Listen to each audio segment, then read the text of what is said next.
Why are some Makuta more powerful than others? They all had the same elemental power and the same innate abilities, so why are some seemingly so much stronger? Let's dive in. Let's start by looking at what a Makuta actually is. So, the Makuta were created by Matanui at the start of the Matoran universe out of antidermis, a foul substance which is essentially dregs of protodermis from the creation process. They are all creatures of shadow and also have 42 other powers pertaining to Krata, which they are able to create. There are three key concepts I'm going to explore in order to answer why some Makuta are more powerful, drawing from the following sources: Federation of Fear, the Mutran Chronicles, BIONICLE Adventures 10 Time Trap, and Dwellers in Darkness. The first concept that is important to understanding how a Makuta functions is the will, or strength of spirit. This is one factor in determining why some demonstrate greater power than others. I'm going to look at some examples of this in the canon which will help us understand more. The first example of this strength of spirit, or will, occurs in the Federation of Fear story serial. When the team arrives on Artidax, Brutaka instructs Makuta Spiria to use his power of Rahi control on a swarm of insects guarding Miserix's chamber. Spiria said nothing. Instead, he reduced his density and floated up and away from Brutaka's portal. Then he drifted back down to the bridge and turned solid once more. "I'll do it," he said. "Then I leave. I advise you not to try and stop me." The Makuta concentrated, triggering his power to control Rahi beasts. Nothing happened, other than restless stirring among the insects. After a few moments, Spiria gave up in frustration. They're already under the control of a more powerful will. It must be Miserix. Now, Miserix had prior experience of the Rahi guarding him, as he had been using his shadow hand to absorb them to grow in size and power. At that moment, Miserix suddenly took notice of them. His great eyes narrowed as he spoke, and his voice rumbled like a distant avalanche. "Who are you?" Brutaka started to say friends, then decided he didn't really want to become considered a friend of that thing. "We're here to free you," he said instead. "Can you shapeshift to a smaller form?"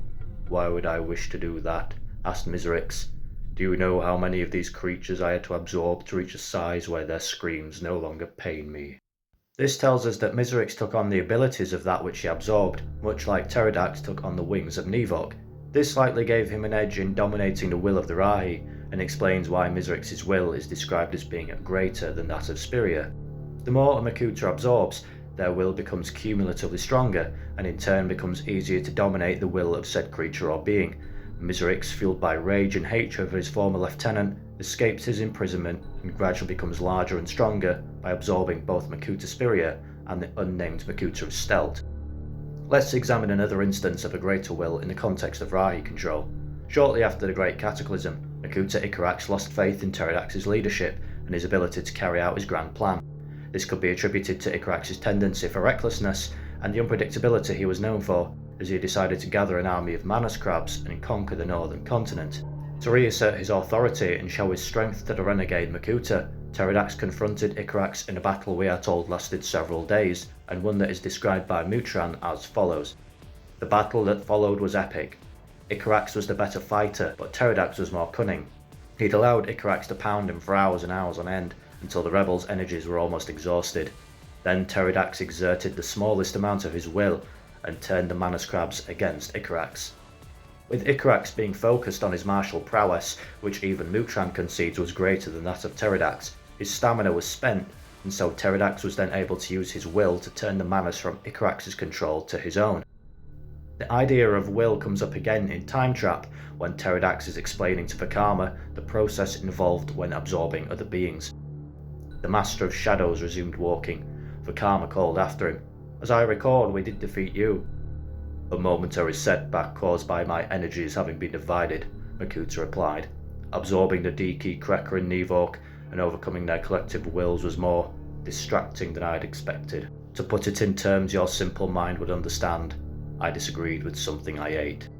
While we don't know exactly who or what else Pterodax might have consumed prior to this point, I think it would be reasonable to say that the three beings, Nidiki, Krekker and Nivok, were among the strongest beings he'd absorbed up until that point, and could be a sound reason as to why Pterodax had such a powerful will, not to mention the difficulty he had in absorbing them into his being. That's quite a lot of power to take into himself at once.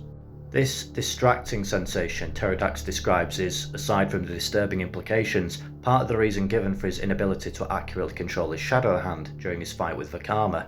If we compare this to Turox, who is more effective with his shadow hand due to his frequent use of it to handle and manipulate Rahi during his experiments, having practiced to drop things from it and avoid the recoil altogether.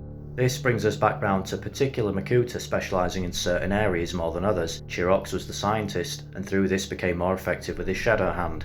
Icarax specialised in melee combat over tact, cunning or subtlety, while Miserix and Pterodax both prioritised the growing of their individual wills, so they could overpower and dominate others, even if that meant being less proficient in melee combat and Makuta science. Of course, Makuta's power can vary depending on their Kanohi. Pterodax always wore the Kraken, which always gave him access to more shadow-related powers, but did not augment his innate shadow elemental powers. An item of such power was of course desirable to a Makuta, and after Pterodax's defeat at the hands of Takanuva, Icarax claimed it for himself. The mask also seemed to have some symbolic importance to the Makuta, as Icarax fancied himself a big shot within the Brotherhood's ranks. He may have believed taking Pterodax's mask gave him some legitimacy or demanded him more respect.